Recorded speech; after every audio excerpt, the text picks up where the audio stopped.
रूहान की missing complaint के लिए मुझे दूसरे पुलिस स्टेशन में जाना है, लेकिन ये समझ नहीं आ रहा है रूही को इस हाल में छोड़कर कैसे जाऊं मैं।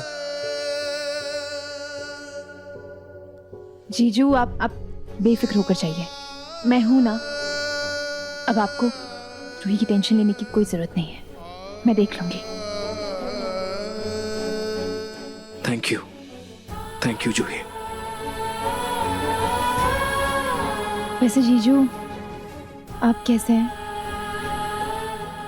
मेरा मतलब है, माँ का दर्द तो सबको दिख जाता है, लेकिन एक पिता अपने दर्द को दिल में छुपाकर औलाद की चिंता में दर बदर भटकता रहता है। उसका दर्द किसी को नहीं दिख पाता। आप हान के बगैर कैसे रह रहे हैं?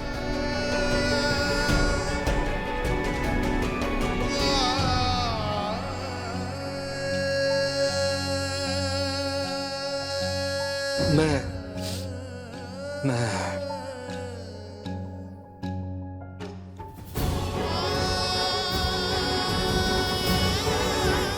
सच कहूं जूही,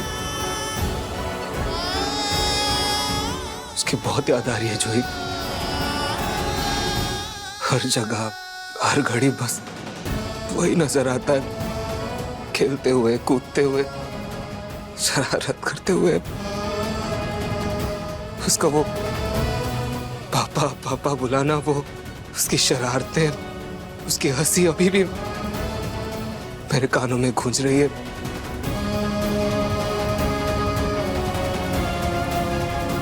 और सबसे ज्यादा दुख मुझे इस बात का है जूही कि अगर रूहान को कुछ हो गया तो कहीं मैं रूही को ना खो।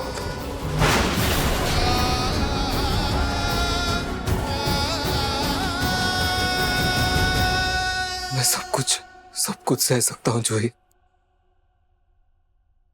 लेकिन रूही और रूहान के बिना कुछ नहीं होगा जीजू, कुछ नहीं होगा। ना रूही को, ना ही हमारे रूहान को, कुछ नहीं होगा।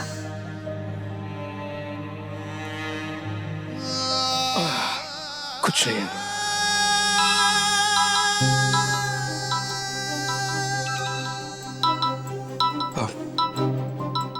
मैं अभी आया, तुम रूही के साथ रहना। हाँ?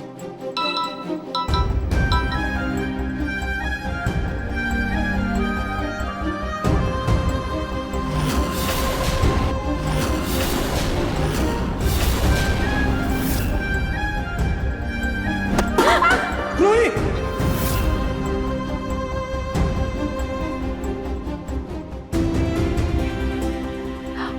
रोही, ये देख, तेरे हाथ पे चोट लगी है, इससे खून निकल रहा है।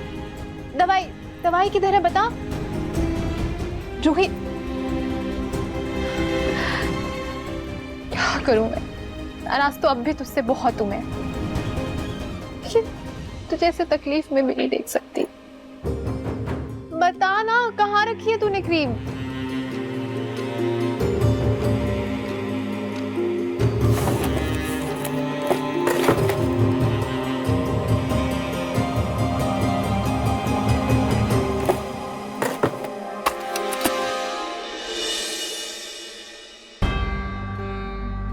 ला दे, दिखा हाथ।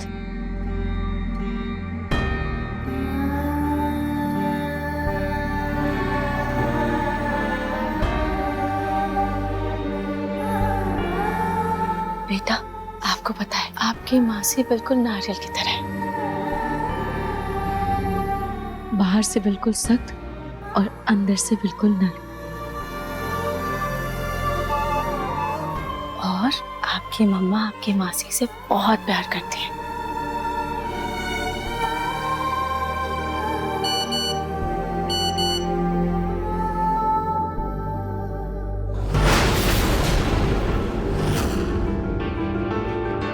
जूही बेटा, तू जहाँ कहीं भी ये घर वापस आ जा, इस घर वापस आ जाना। अगर किसी और के लिए नहीं तो कम से कम अपने दादी के लिए ही आ जा, लेकिन लौट आ बेटा, घर लौट आ। हे भगवान, मैं तो घर पे बताना ही भूल गई कि मैं यहाँ हूँ।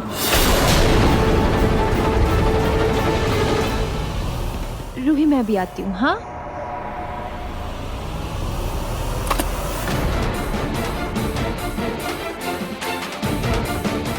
लगता है रोहन को यहाँ नींद नहीं आ रही। चलो बेटा, मैं आपको नीचे लेकर चलती हूँ।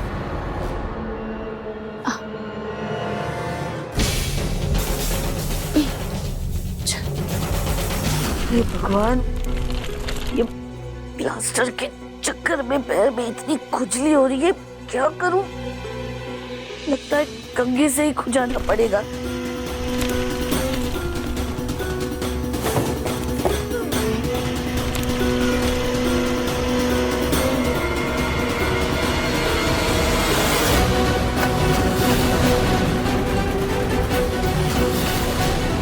हे भगवान,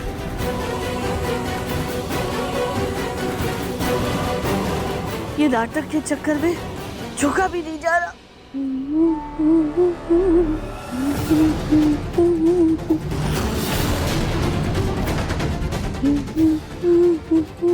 रूही, जरा ये कंघी उठा दो। रूही, जरा ये कंघा उठा के मुझे दे दो। अरे तुम्हें सुनाई नहीं दे रहा क्या? अरे ये कंघा उठा के दो ना मुझे।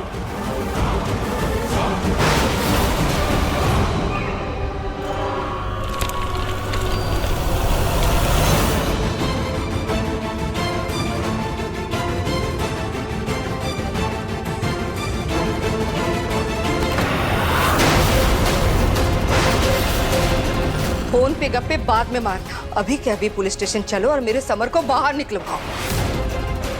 जूही, घर के अंदर आते ही अपनी शर्त मत भूलो। चलो।